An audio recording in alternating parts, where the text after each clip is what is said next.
hello to all of you, dear audience of the Elixir of Awareness channel. Welcome to episode 18.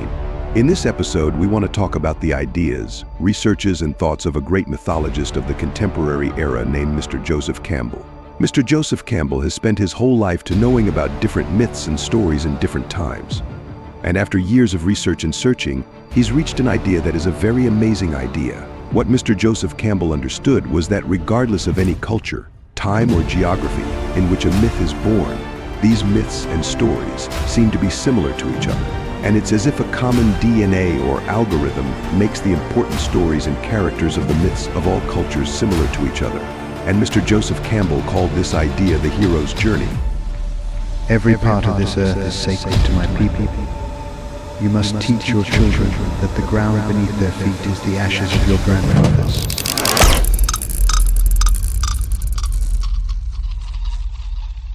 It's said that you can taste the ocean even in a single drop, and myths and stories also are like that. Sometimes in a simple story we can taste all the stories. If we use a good and correct model to decode a story that may seem very simple, so we can connect to all cultures, no matter what geography and period of history a story is defined in. Because myths come from the unconscious sources of people, they seem to be common to all people and seem familiar. It's similar to a joint show that has been staged with different actors in most parts of the world, but the script of the story hasn't changed and is the same. And this idea is so amazing that it can change our view of life, ourselves, and the world forever. Legendary stories are like a common global announcement, including a series of fundamental concepts and facts, which different people in different parts of the world thought about these concepts and tried to search for these concepts in the form of the characters of their legends. We're born and live with the same organs, with the same energy, and with the same nervous system, which our ancestors lived about 20,000 years ago. We want to say that we go through the same series of steps to live as a human being, whether in a cave or in a tall skyscraper. From childhood to adulthood, youth, middle age, gradual loss of physical strength, aging, and finally death. And these stages create common and specific crises in life. For example, in the past, people had a semantic mythologies and a series of stories to pass through these stages and to molt in their life, which helped them to go through these stages and crises of life more easily. But in today's modern world, since most of the legends have died and are being forgotten one by one, it seems like we're left alone. That is to say, it's as if we're the only ones who've to be reborn in order to be able to go through these stages of life. That's why we aren't successful in many life crises and important changes. For this reason, for example, you see a person who's reached the age of 70 but hasn't yet reached intellectual and emotional maturity. Because there's nothing left in the society, culture, and traditions that they live in to help them go through these stages. In the story of Don Quixote, there's a sequence where Don Quixote wants to go to war with demons, monsters, and powerful supernatural forces. Actually, to do a big, meaningful battle. But in his era, that is the 15th and 16th centuries, which is the beginning of great changes in the world and the death of all myths. The world and his surroundings are so empty of metaphor that they no longer show a spiritual reaction to the protagonist. Therefore, in the story of Don Quixote, the giants become windmills, and Don Quixote, without knowing it, instead of great mysterious forces, ridiculously fights with windmills.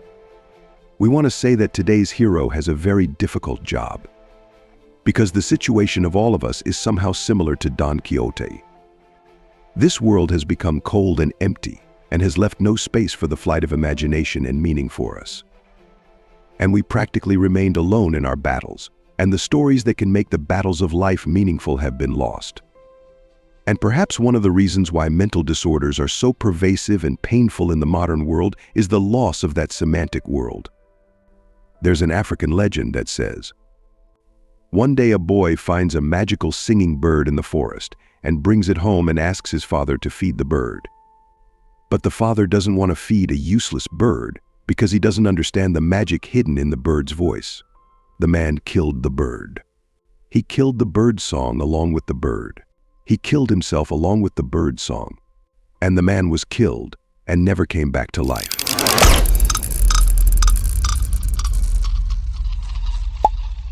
In a way, myths are similar to dreams because both of them originate from the same place, and both of them boil from the unconscious springs of humans. And that's why they seem so strange and mysterious. Myths are the collective dreams of the people of a society. If the dream can reveal a complex unconscious individual experience, but myths can reveal messages from our collective unconscious. And think about what a huge and amazing source of knowledge and awareness we can find in them. Mr. Joseph Campbell realized that different cultures have legends in order to help people to reach their maximum growth, and the hero of these legends seems to go through the same stages. The hero goes through 3 main stages to complete their journey. The first stage is departure. At this stage, the hero of the story goes through their daily and normal life, but suddenly an incident occurs that forces the hero to leave their normal life and old beliefs and their previous security to start their journey.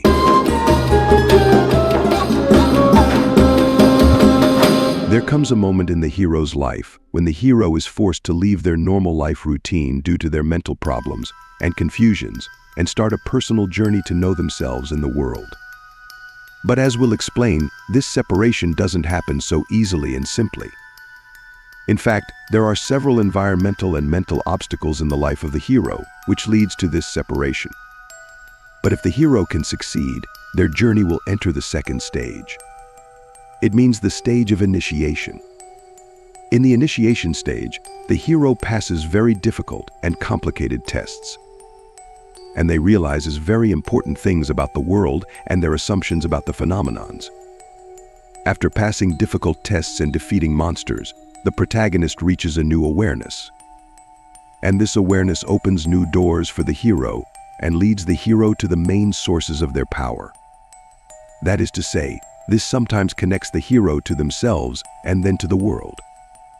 And after this stage, the hero is no longer that ordinary person of the past. They're now a new person and has reached a new understanding and attitude towards themselves and phenomena. After this stage, it's time for the return stage.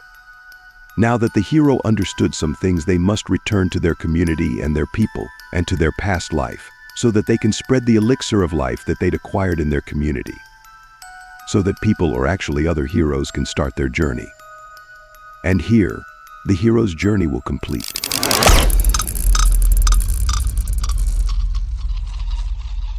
The point is that the hero always travels this path alone. And it's only at the end of the story that when the hero goes through all the stages, their unconscious and conscious are connected again. And in fact, this is the connection of the hero to themselves which brings them to the ultimate power that can change the world as a result. These things we said were a general picture of the path that the hero experiences. But we need to explain these steps in more detail for a better understanding of these concepts. And in the continuation of this episode, we're going to try to decipher these different stages along with the protagonist with a psychological point of view, to see what clues it can give us so that we can also start our championship journey. As we said, the first stage is departure. But in order for the hero's separation from old beliefs and everyday life to occur, an invitation is needed. That is to say, a sign is needed for the hero to see and follow it, so that they move away from the realm of their known world and then enter the realm of the unknown world.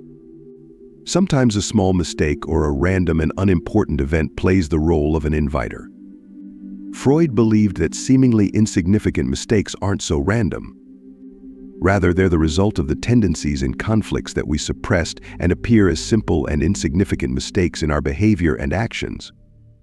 In fact, mistakes are like waves that flow from the depths of our unconscious minds in life. This is why sometimes a very small mistake is the beginning of a big and fateful event inside us.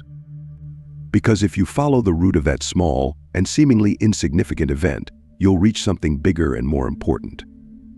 Sometimes the inviter in the story is a creature that is considered very small and insignificant. For example, a frog, a snake, or a worm, or a bean, like the story of Jack and the magic beans. An insignificant and small thing that is thrown away and later separates the hero from their everyday world and takes him to another world. In some other stories, an invitation occurs with a forbidden thing. For example, a chest that no one should open. or there's a pond that no one should swim in. A forbidden thing, which the hero does because of an accidental incident, and after that a series of strange events will await the hero of the story. Mr. Joseph Campbell found out with his research that after the invitation stage and after a small sign calls us to start the journey, usually the hero rejects the invitation first. And the protagonist ignores that message and small sign so as not to lose their previous safe life, and to continue the same work and lifestyle as usual. But the reason is that the beginning of the journey is always very difficult.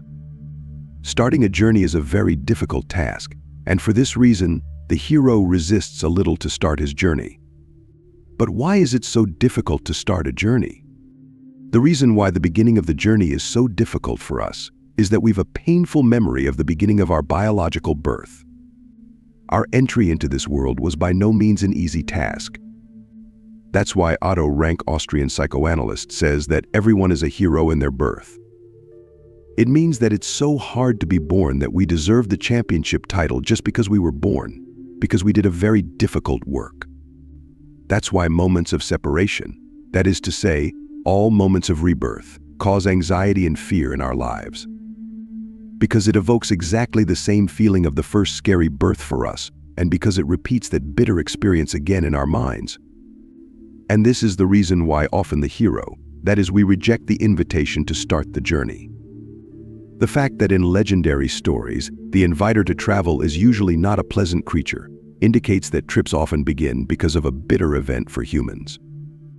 In legends, we can observe this stage of invitation and separation process very interestingly. In the legendary story of King Arthur, this legendary character enters the jungle with some soldiers to hunt. Suddenly, a strange deer catches his attention, and he chases it and continues to chase the deer until he's separated from his guards and soldiers. Gradually, his horse also dies from exhaustion and King Arthur walks alone and lost in the darkness of the forest. And this is the beginning of his champion journey. Or, for example, in the story of Odysseus, we see something similar to this. Odysseus and his companions are on a ship, and suddenly a severe storm starts. Their ship breaks and Odysseus reaches a beach that is full of unknowns with the help of a piece of wood. Here, the author has written this sentence with emphasis. And finally alone, and finally alone. And this loneliness is the beginning of Odysseus' heroic journey. But there are also many messages and signs of the beginning of the journey in our daily life also. But usually we don't always hear and see, and we distract ourselves from these signs and don't start our journey. But the cost of not paying attention to the signs of the beginning of this journey is that the blossoming world within us will remain empty and dry. American Indians believe that if a person ignores the sound of a song that invites them to travel, they'll die, even if they're still able to walk and eat. Every morning, two scary and strange creatures named lethargy and fear wake up with us. And they try to defeat us all day long. And their way to paralyze us is by not allowing us to start our journey. We live in a world where it seems like we only go from one temptation to another to delay the beginning of our journey. We're constantly changing the face of life, like the TV channel, to maybe find a better and more entertaining program to watch. And maybe our life will get a better color, unaware that in the great and wonderful show of life, our role is a hero, not a spectator. But let's take a closer look at why we're so afraid of starting a journey. Why are we so afraid of change and rebirth? A psychologist named Mr. Stanislav Grof has spent his whole life trying to understand what we experience in the embryonic period. And he realized very interesting and important things. This experience of the embryonic period and the experience of birth doesn't exist in our consciousness at the moment. That is to say, we don't remember it consciously. But it can be said that this experience has a central and fundamental place in our subconscious. There's no memory of the fetal period in the mother's womb and the birth moment in our conscious mind, but this experience of the fetal period and the moment of birth forms many of our sensory and behavioral forms and decisions at the subconscious level. So, the more we know and be aware of it, the better we can know ourselves and the root of our fears. As we explained in the second episode of the Elixir of Awareness channel under the title Love Story, we're completely safe in our mother's womb during the fetal period. Everything is at the peak of perfection, and it's as if we're in heaven. And we've a connection experience with a protective being called Mother, who takes care of us with every cell of her body. Then, without knowing and without understanding why these events are happening, suddenly the safe walls of the womb put pressure on us, and suddenly we're thrown out of the safe environment of our mother's womb to an unknown and new world. Usually, when people talk about the experience of birth, they all rightly say about the severe suffering of the mother. But we want to say that there's another little being in that room who may be suffering tens or even thousands of times more than the mother. A creature whose entire small and weak body is compressed to be thrown from the path of birth to a world full of unknowns. We're born and all of a sudden we're faced with millions of stimulus in an unknown world that we know nothing about them and have no idea about them. We can't even see properly, we hear sounds vaguely, and we're in a world of which we've no idea. And the connection that is no longer established. Then we're afraid with all our heart. And this fear is so great and intense that it's the first time that the identity of I is formed. This is the first time that our existence is split into two pieces and an I is formed, an I that extremely scared. There's an Indian legend that in that exists in a god who feels great fear and then splits into two parts to take care of and protect themselves. This myth seems to be similar to our unconscious experience at the moment of birth. But in order to be able to better understand this scary experience of the moment of birth, which has prevented us from future rebirths, let's imagine that right now, suddenly, in a very strange way, the ground splits under your feet and you're thrown into an unknown world that you've no idea about. Imagine that all of a sudden billions of new stimuli are rushing at you and you're too weak to even understand what's happening. Therefore, the experience of the moment of birth is the most difficult experience in life. And that's why the most difficult thing we do in our whole life is something we've forgotten for a long time, which is to be born and enter an unknown world. This memory is so terrible and deep that every time we want to experience a rebirth or to separate from an experience and go to a new experience, we get very scared and anxious. They say that a person is born once from the mother's womb and is born several times from their own body. At the beginning of our journey, it isn't just talk about separation from mother, but another separation awaits us, separation from ourselves. Nietzsche brilliantly wrote somewhere that human is a sick animal, and their illness is that they're infected with themselves, infected with their own assumptions and weaknesses. Yes, human is affected by themselves. And this hero's journey is basically the story of human separation from themselves and getting rid of themselves and reconnecting with themselves in the world. We can't begin the hero's journey unless we know the root of the biggest fear that prevents us from starting our journey. The more we can consciously understand this old experience and understand the reasons for our fear, then we can bravely enter the path and start our journey.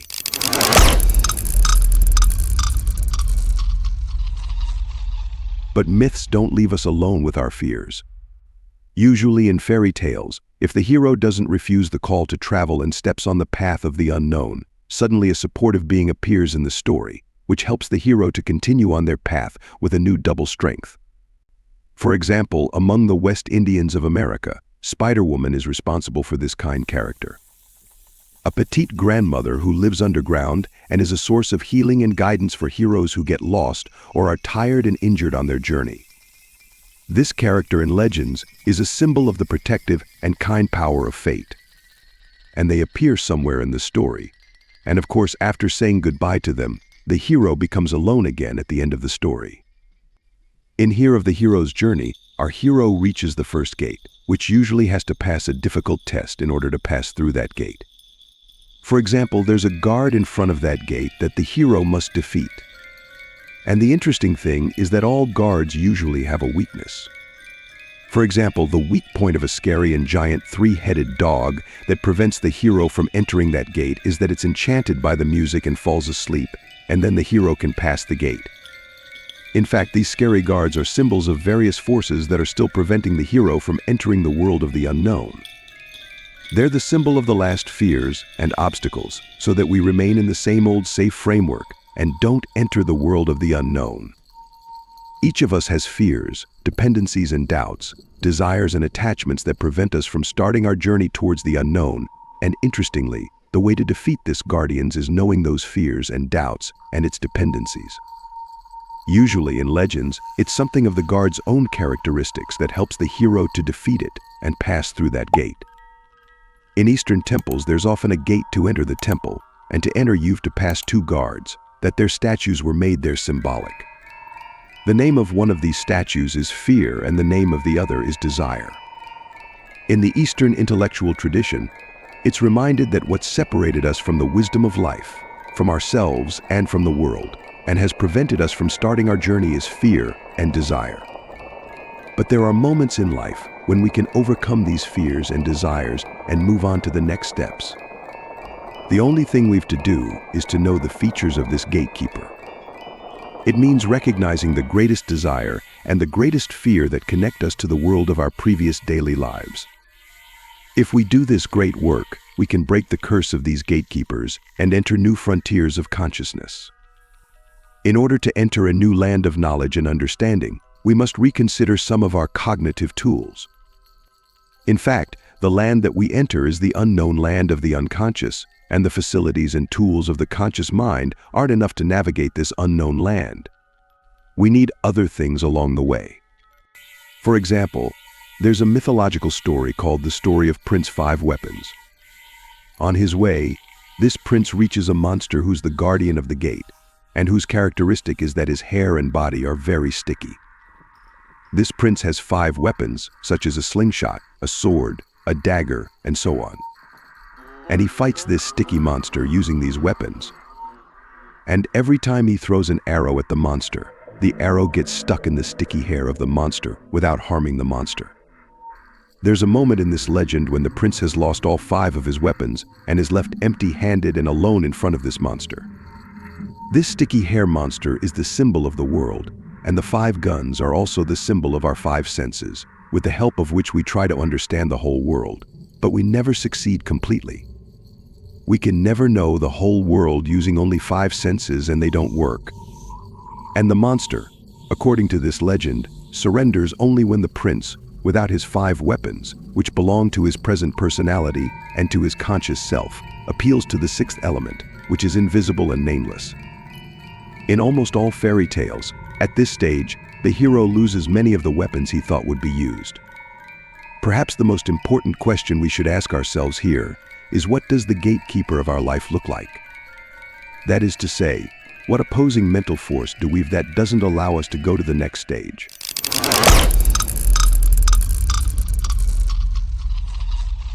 Let's have a short review to understand what we said. Our hero has received an invitation. They reject the invitation at the first step, but from a certain point they find the courage and strength to start their journey. At this stage, they face the last force of resistance against the beginning of their path, which is their main fears and desires.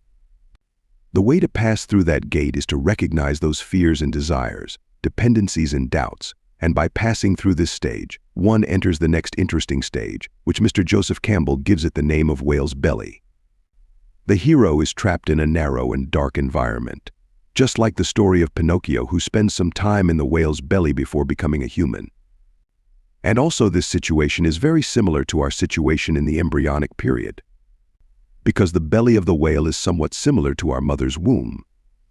This can be seen in the story of Eunice and other myths as well. For example, the hero may get stuck in a coffin or a dark cave. And this is actually a symbol of preparation for rebirth. In dark times, the eye begins to see. In fact, this darkness that covers the hero's eyes in the belly of the whale is the introduction of their seeing and understanding things in this darkness that they couldn't understand and recognize in the light of day and their everyday life. And if the hero can patiently endure this darkness, the eyes of their mind will see new things. And this is the time when the voice of salvation is heard in the depths of suffering. The dark moment in fairy tales is the moment when the real message of transformation is coming, and before the separation, the hero usually experiences the darkest possible situation. And an interesting question that we can ask ourselves is, who was the first person we met after our biological birth experience? Mother. And here too, in a very strange way, the next stage, means the first stage of initiation after departure, is meeting the goddess, or actually the mother.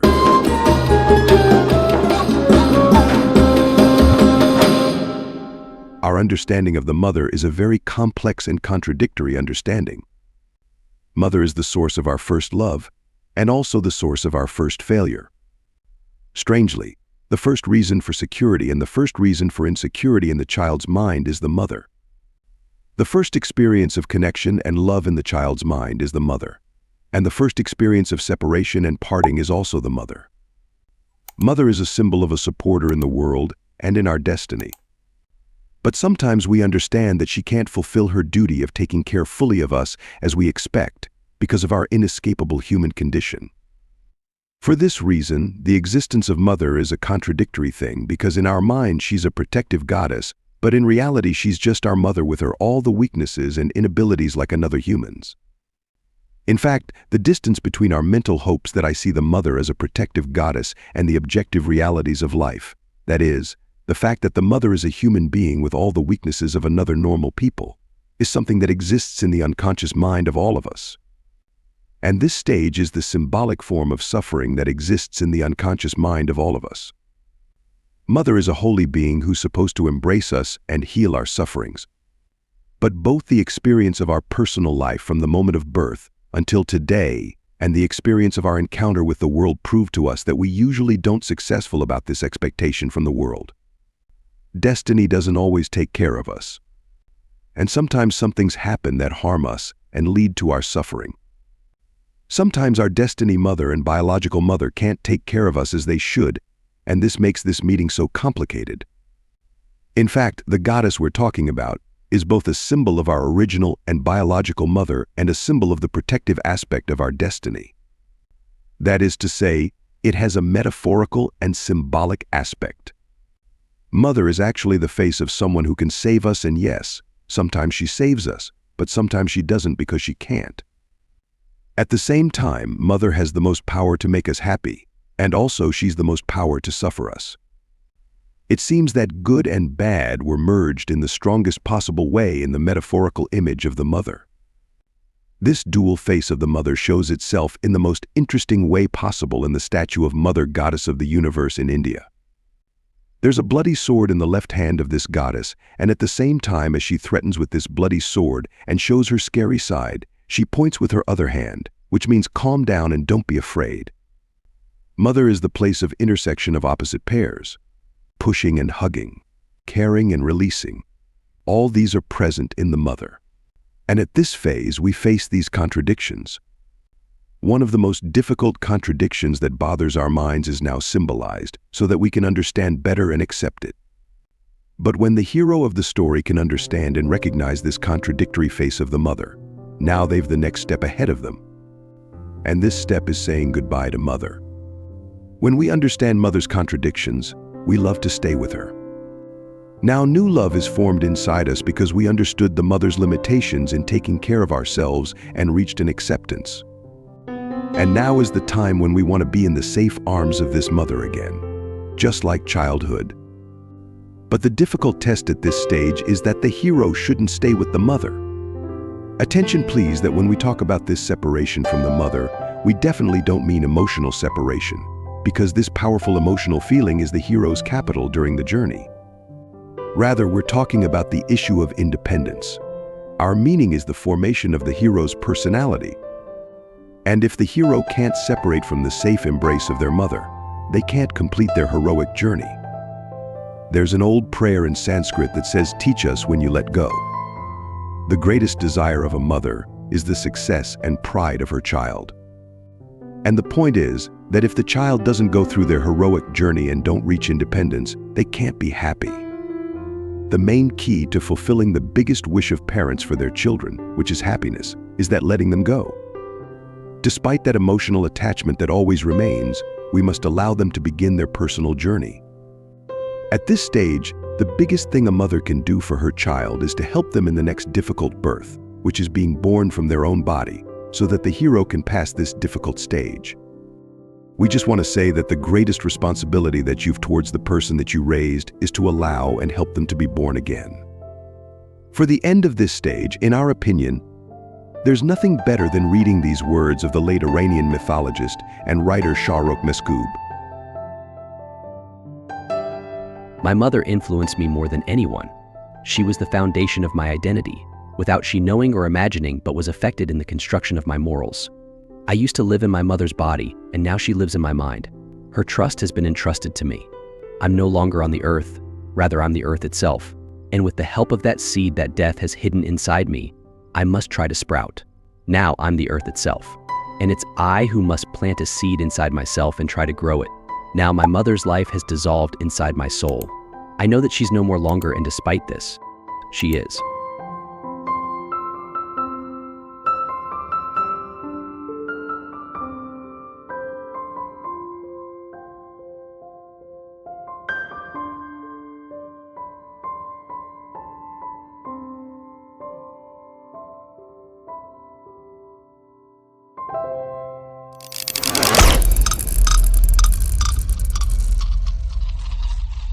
The next stage of the hero's life is atonement with the Father. Father is a kind of symbol of fate and destiny in our mind unconsciously. And if we want to point out more correctly, the Father is a symbol of the unresponsive face of fate. Look, for example, our strength against the nature is very little. Suddenly a storm comes and destroys all our lives. And we can't even understand how this storm came. And we ask ourselves why I suffered this natural disaster. And in fact, this unquestionable aspect of destiny is a kind of Father's symbol in the hero's story. Think once about the name of this stage, atonement with the Father. This gives you the mindset to know what's going to happen. Somewhere in our lives, we finally understand that this world, and this undeniable and undiscoverable greatness, has no obligation towards us. That is to say, this world isn't required to respond to us as an insignificant mammal on an insignificant rotating planet. We want to say that there comes a time when we've to ask ourselves, who am I that to ask this old world, which is about 14 billion years old, with so much vastness and greatness and full of mysteries, to behave according to my wishes? And reconciliation with the Father is a symbolizing way of this stage of consciousness. It's a great shock when we realize that how much we're small. And the world, our fate and destiny, which is made by billions of small and large random events beyond our understanding, will go its way without considering our expectations and dreams. Whether if we exist and live on this planet or not, even our presence or absence isn't important for this great world. One of the important paradoxes of life is that life feeds on life itself. In fact, a form of life is destroyed so that a new form is born. A mythological image shows this concept very well. The image of a snake curled up and eating its own tail. That is to say, this is the life that is feeding itself. This is the symbolic form of what we see, but it's difficult for us to accept it. Reconciliation with the Father is acceptance of death, and this issue can lead to very important achievements for us in life. Many years ago, when the native Indians' culture was still standing, when they woke up in the morning, instead of good morning, they'd say a very strange sentence to each other. They said to each other, what a glorious day to die. Do you see how deep and strange and conscious is this sentence? In this sentence, we can see how life and death have merged with each other. And you can see how much the fact that death and birth are the same thing has been going on in the daily life of these native Indian people. And what we can learn from this wise advice is that when today may be the last day of our life, how important it's that we live today magnificently. Let's behave with dignity, make decisions with dignity, and go towards dreams with dignity. What a glorious day to die. We can't say this sentence unless we've reconciled with the Father and with the fate of the world. The child won't become a hero until they accept this unquestionable face of the Father, that is death. This stage is very difficult because we must be fully prepared before it. The way to win over fate is to love fate and accept destiny. In almost all legends, the god of death is also the god of birth. It means that half of it's the scary face of death, and the other half of death is the beautiful aspect of life. It means birth. And both of these exist at the same time in the existence of the Father. The life includes all of us. And life must inevitably sacrifice all its children in order to create a new life. And let's not forget that with all the importance we attach to ourselves, we aren't the only children of this life and this symbolic Father. Reconciliation with the Father is forgiving the world because of this fact, that we'll die one day. And actually accepting death helps us to pass this stage. M.R. Joseph Campbell writes like this in the book, The Hero with 1,000 Faces. Centers of limited consciousness in thousands and thousands of forms, and in all layers of existence, emerge from the timeless pond of nothingness, blossom into life, and immediately disappear like a bubble. Do you see? It's as if he's explaining the whole story of life, where life, as a center of consciousness, emerges from the heart of nothing and hangs in the air like a bubble for a period of time, and then disappears. Then Joseph Campbell continues as follows. Existence doesn't mean only the universe, whose center is the Milky Way. Rather, beyond that means the end of the endless space, galaxy beyond another galaxy, world beyond the universe, all centers of consciousness that emerge from the heart of nothingness. And again, the time. Many groups live in time, all of them suffer, and all of them are tied to their thin and tight circle. They beat, they kill, and they demand peace beyond victory. These are all its children and impermanent forms which are at the same time eternal. All of them are long dreams of that merciful and kind one, whose essence is nothingness.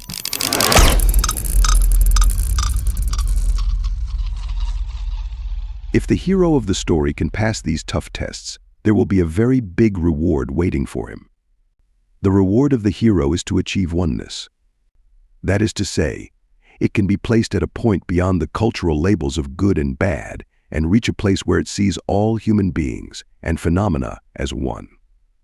Nietzsche believed that in order for a person to achieve more personality development, they must go through 3 important stages mentally and emotionally. Actually, 3 important changes must occur in humans. Nietzsche said that we're like camels metaphorically in the lower degree of awareness. Because the camel is a symbolic creature that has no resistance to the things society imposes on it and only tries to do those things in the best possible way. That is to say, the person at this level of awareness only passively accepts the beliefs and do's and don'ts of their society without even asking a question. But if we pass this stage, according to Nietzsche, we can metaphorically and symbolically become a lion. The feature of the lion is that it's completely opposite to the camel. That is to say, it always objects to those dos and don'ts and those beliefs that are imposed on it, unlike the camel. If the camel was a symbol of absolute approval to the outside world, but the lion is a symbol of absolute negation. But this isn't the end of the path of growth and balance. According to Nietzsche, there comes a time in life when we reach the highest degree of growth and excellence, when we become a child. And the child is beyond dos and don'ts. Metaphorically, a child is a combination of a camel and a lion, that is, where all these contradictions calm down.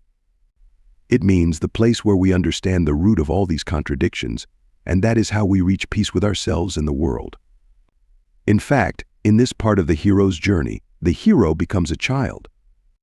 A child who can see and understand oneness in all forms of life and events. A child can understand their kinship with the phenomena of life and see everything and everyone immersed in a great mystery called existence. In order to understand this concept, it's good to go to a letter that is very little read, but contains a huge source of knowledge and wisdom. The letter of the chief of one of the Native American Indian tribes to the American president in 1885, when the government was going to take their land from them and start building large structures. This letter is a manifesto that can explain the message of the hero's life story in the best possible way. This brilliant letter begins like this. Every part of this earth is sacred to my people.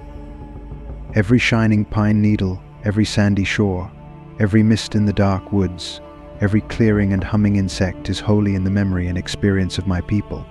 The sap which courses through the trees carries the memories of the red man. We are part of the earth, and it is part of us. The perfumed flowers are our sisters, the deer, the horse, the great eagle. These are our brothers. The rocky crests, the juices in the meadows, the body heat of the pony, and man all belong to the same family. This shining water that moves in the streams and rivers is not just water but the blood of our ancestors. The rivers are our brothers, they quench our thirst. the rivers carry our canoes and feed our children. And you must henceforth give the rivers the kindness you would give any brother. The air is precious to the red man, for all things share the same breath, the beast, the tree, the man, they all share the same breath. You must teach your children that the ground beneath their feet is the ashes of your grandfathers, so that they will respect the land. Tell your children that the earth is rich with the lives of our kin. Teach your children what we have taught our children, that the earth is our mother. This we know, the earth does not belong to man, man belongs to the earth. This we know. All things are connected like the blood which unites one family. All things are connected. Man did not weave the web of life, he is merely a strand in it. Whatever he does to the web, he does to himself. One thing we know, and that is our God is the same God. This earth is precious to him, and to harm the earth is to heap contempt on its creator. Perhaps the most important achievement of the hero's journey is that the hero is freed from themselves. In fact, they'd freed from the centrality they'd given themselves in the world, and they'd freed from their selfish judgments. The hero of the story goes beyond these forms of good or bad, and now the time is that they can reconnect with themselves. The whole story of the hero's journey is the story of separation from a sick ego and reconnection with oneself and the world. If the hero reaches this stage, then they can stand beyond the conventional labels of the society.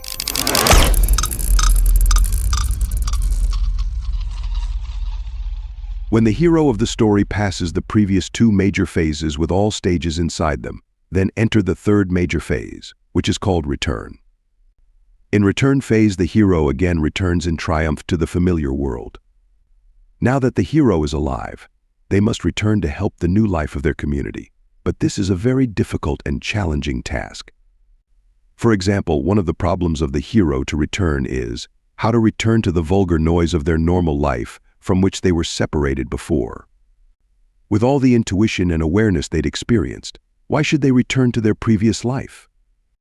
It says that night dreams look silly in the light of day. And the dreams that the hero has gone through may seem strange and dangerous under the dayliness light. But the point is that the hero's journey won't complete unless other people also start their journey. And here the hero is at a difficult crossroads between their duty and responsibility. That they should return and complete their journey or stay in the isolation and paradise that they made. This stage is very similar to the transformation from an innocent adult to a magician in our first episode under the title Magic of the Way, which we highly recommend watching if you haven't already.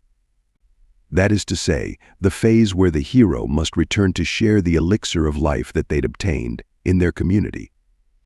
But the main problem here is how hero wants to reteach something correctly to a people that they learned wrongly for centuries. How hero can talk to people who insist they received all the truth within the tight confines of their five senses and think they need no new messages.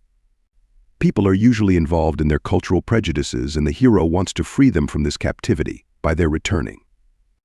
But the strange and painful thing is that the first people who stop them are the same people that the hero has returned for their freedom. The reason why people usually despise their heroes is that they depend too much on their ethnic and local prejudices. And this issue has trapped them in an invisible prison. In India, two types of myths are distinguished from each other. One is called Dizzy, which means our ethnic and local prejudices, and it means cultural myths. And it helps to form relationships between people so daily life can flow. But the point is that there's another category of myths that search for bigger questions beyond our cultural and geographical environment. Indians call this second category of myths Marga. But the root of the word Marga is very interesting. Marga means the footprint of a magical animal, and it refers to following this legendary animal's footprint, that we can follow that to a certain point, but from somewhere on the footprint disappears, and that legendary animal goes to the sky and can never be found. But if we follow the footprints well, and if we persevere until to reach the place where the footprints disappear, we can meet other people. People who followed that footsteps from other paths, and now we all reached a common place, and we can meet each other there. In that place we can hear different people's stories. There we can understand the path that each person has taken to find answers to their difficult questions. And that's where we get closer to understanding the truth. The voice of our prejudices is so loud that we neither hear our own voice nor the voice of the world. We strangely believe that we were able to fully understand the secret of the world in the form of time and space in our words. But this is exactly where we completely stray from the truth. The truth is one. The sages chose different names for it. Each cultural environment, in response to the secrets of the world and to find answers to difficult questions, creates a series of symbols. And if we confuse these intermediaries that are supposed to bring us to the final goal with the final goal itself, we'll destroy both that symbol and that final goal together. The problem with many local myths is that they can't keep their symbols semi-transparent. Because people love more clarity and quality and are impatient and want to find a quick and definitive answer to all their questions. That's why they give extra mass to those symbols and turn them into idols, and finally that the symbol itself will block the way to the truth. The mysterious questions of the world aren't a mathematical problem that must be quickly arrived at a logical, definitive, and accurate answer. Rather, it's a secret that must be lived and discovered. How can we claim to have fully understood and recognized the secret of the world? How do we believe that with our small efforts we were able to solve a big mystery and interpret it? We won't go beyond the boundaries of consciousness until we reconsider our superficial and short perceptions. We must know this truth about the secret of the universe, that knowing is equal to not knowing, and also not knowing is equal to knowing. Apart from this great challenge that the hero has to return to the people of their community, the hero has also another difficulty to return. And the challenge is, how can the traveler of this hero's journey that we described, who's experienced something beyond normal life, return to their previous normal and everyday life? In fact, the hero experiences a great doubt and a mental conflict. Because they'd an extraterrestrial experience, but now they've to return to Earth. But how can this mental conflict be calmed down? Here, referring to a mythological character dragon can help us a lot in describing this challenge to return. If you look carefully at the symbolic image of a dragon, you'll see that it's similar to a snake with wings. In fact, the dragon is a mythical combination of an eagle and a snake. The snake is a symbol of dependence on the earth, and the eagle is a symbol of the sky. But isn't this similar to the struggle we all experience? Isn't this what's going on in all of us? When these two seemingly contradictory aspects are combined in a myth, we reach to the symbol of a dragon or a winged snake. We want to say that at the end of the journey, the hero turns into a dragon. That is to say, meaning of the earth and the sky manifests in them. And the hero reaches a point where they realize that there's basically no difference between the material and the transcendental. And this is the time when the hero can see the center of the world and all the phenomena of the world. And this is the time when, according to Joseph Campbell, the hero becomes the master of two worlds.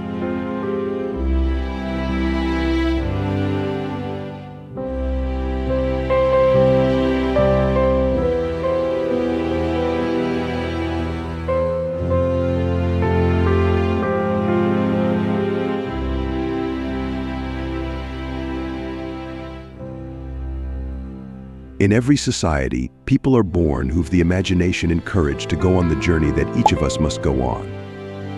Their story, which is the story of a hero's journey, is a source of inspiration and motivation for us to start our own journey. And the most important reward of this journey is the experience of consciousness transformation. Through departure, initiation, and return phases, the hero seems to reconnect with themselves. A new connection that gives a power to the hero that can transform the world. The hero's journey is the story of coming alive. And this is a story that if we listen carefully and think about it, maybe it will happen to us too. The final question of this episode is, did you started your own journey or not? Please share your comments with us. And thank you for staying with us till to the end.